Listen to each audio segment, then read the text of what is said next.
Do you have a business right now that you're trying to scale? This is probably the #1 thing to avoid when you're trying to get that expansion that you're looking for. See, a lot of people, they get some success, they see a little bit of, growth to the $500,000 to $700,000 a year mark, and it's good. But then when it comes time to scale, then they hire all these agencies and these experts that know one thing very, very well, and they hire them to do that, and then they outsource that one piece of the business to get some growth, and it works. That's fine. But this is what you need to avoid when you do that.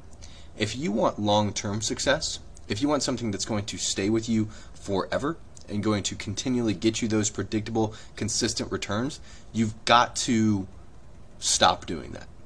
And I don't want to bash on my fellow man. I don't want to tell you that what they're doing is wrong or tell you that other business owners are not good, because they are good. They're good at getting that specific result.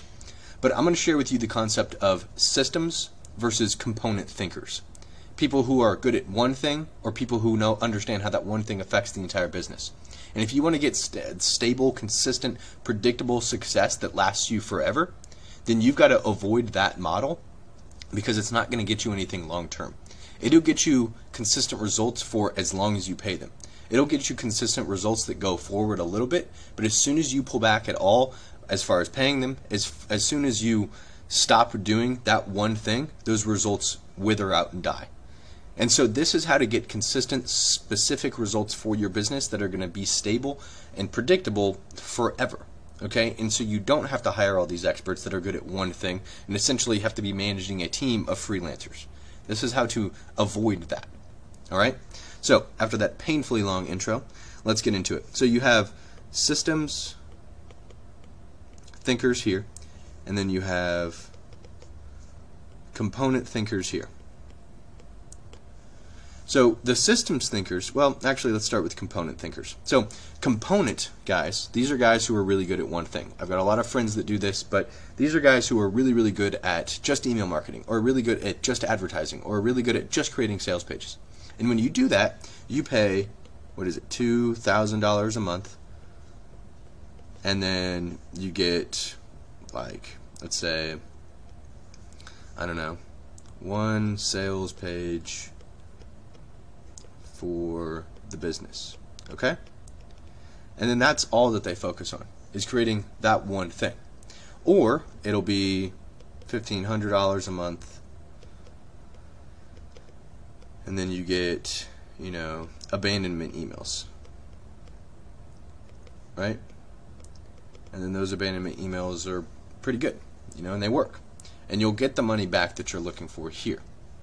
But the problem with this, and where we run into an issue, is at the end of it, your total, if you add everything up, could be close to $20,000 for everything that you are trying to do in your business. And look, if you get $21,000, technically it's a good investment. But is it a good investment for you time-wise? Is it a good investment for you all the way out to 10 years later?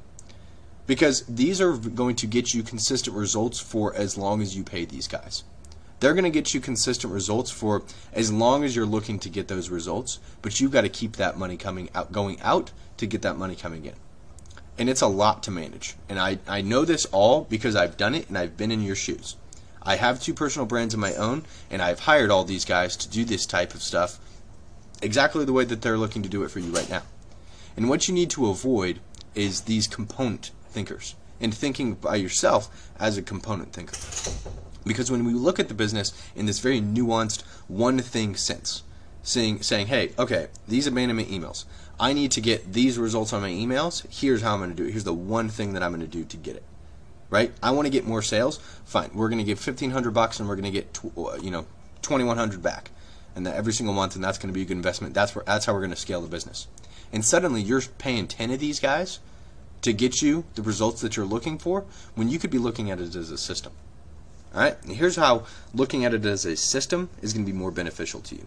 Now, this is fine if you want to get to a specific dollar amount every single month and get those results coming in, and you pay these guys out. If they're easy to manage, then great.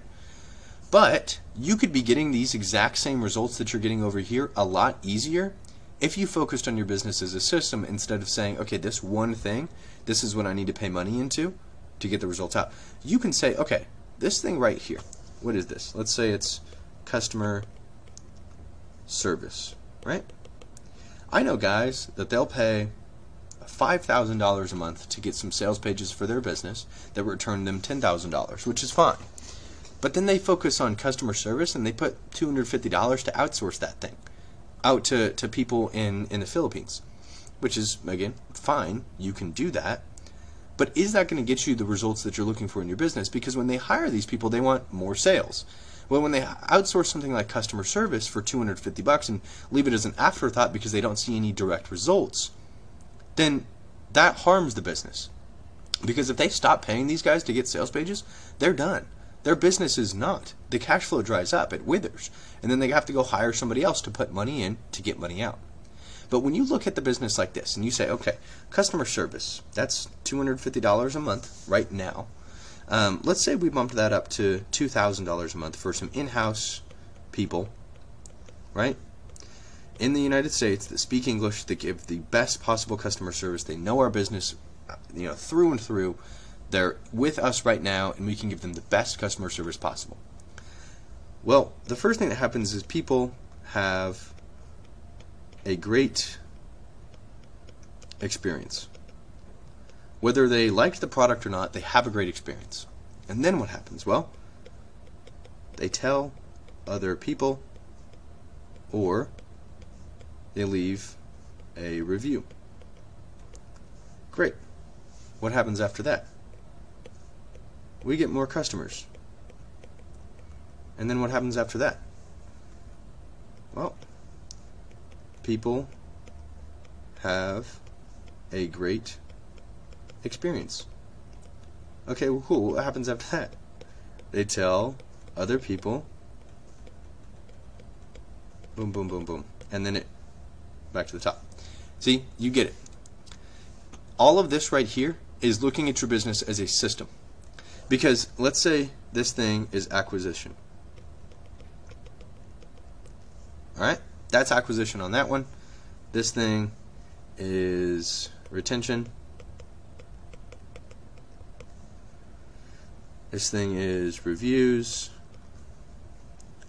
This thing, that's really all that we need to explain this. But so when you look at your business as a system, you understand that, okay, I put this $2,000 in every single month to hire a good in-house customer service team that is my team, that I manage, I pay them directly out. I don't leave it as an afterthought. That systems thinking allows you to get this type of result where you're getting the overall result that you want, which is more money, more sales. But by focusing on the business as a system, you say, okay, I know that if I put $2,000 in every single month to get a good team, people are going to have a good experience. Then they're going to tell other people and leave a review. Then I get more customers from that. Then people have a good experience. And it creates this flywheel through customer service that affects the acquisition, it affects my retention, and it affects my reviews, which increase acquisition, which affects retention, right? And all of these things bounce off of each other. So when I focus on something like customer service, which most people look at it as an afterthought, I'm slowly getting better acquisition. I'm slowly getting more retention because people have a great experience. And then when they have a great experience, they stay on for longer, they leave a review, people see reviews, I get better acquisition, and it just pings off of each other. Every single thing in your business pings off of each other.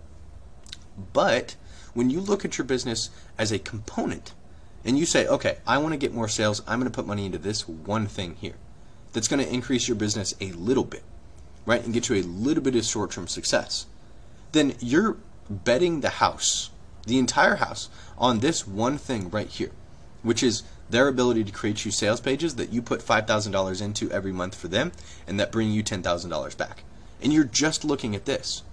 And then you have to do it on every single piece of the business that you think that you need to be looking at. And that's going to cost you an exorbitant amount of money when you're not even looking at how this affects everything else. Because you can put $1,500 a month in on these guys who give you some abandonment emails. And that's fine. It's a good investment. But what do those abandonment emails look like? What do they do? How do they affect the rest of the business? Are they overly pushy? Are they continually giving you the results that you're looking for in the long term? I know guys where you put $1,500 in, they'll get you that $1,500 immediately back over a weekend, but it affects the retention of the business because the emails are very spammy. And then the retention goes down, people have a bad experience, they leave a bad review, that affects your acquisition, right? All of this goes down because we got a little bit of success here.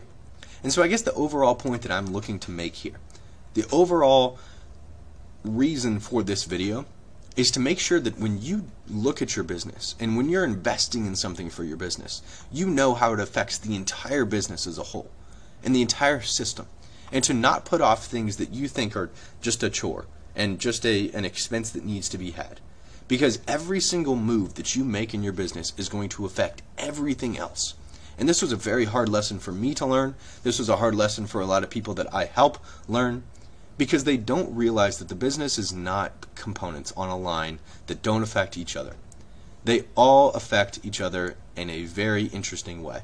And if you have guys that are very spread out on this, okay, and they're all doing their own thing, okay, and you're paying a lot of money to them and they're all doing their own thing, they don't realize how each thing that they do affects everything else. Let's say this sales page guy, for example. This sales page guy can put up a really good sales page that converts really, really high, but who does it convert? Well, let's say it converts people who are going to be tire kickers or are going to refund their money or open a chargeback dispute form on you after they purchase. That's bad for you long term. That's going to affect your retention, which is going to affect your reviews, which will affect your acquisition. And if these abandonment emails, again, are spammy, that affects your retention. It affects your reviews and your acquisition and getting more customers as a whole.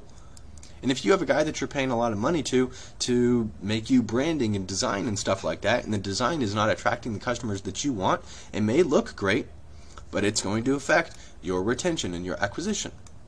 And so every single time that you hire somebody for your business, every single time that you invest in something for your business, everybody has to know how it affects everything else. And they have to all be directed towards the main goal that you're looking to get, which is consistent, predictable, long-term cash flow and success. That's what we're looking for here. We're not looking to give somebody $2,000 so they can make us $4,000. We're not looking to give somebody $1,500 so they can make us $3,000. We're looking for consistent, long-term success, right? Where we can pull ourselves out of the business, operate it from the top down, and we don't have to micromanage everything inside. Okay? That's what we're looking for. And so when you hire people for your business, the main thing that you want to avoid is somebody who's going to get you really good results up front, but going to affect the long-term success of the business, I guess, is the overarching point that I'm trying to make. Okay? So I hope that makes sense. This is the first time that I've ever really put this down on paper. This is the first time I've ever actually taught this. I hope this is making sense for you, how it makes sense for me. And if you want more explanation on it, I'd love to talk to you about it. So just let me know, leave a comment or something. But this is one of the most impactful things that I learned for myself.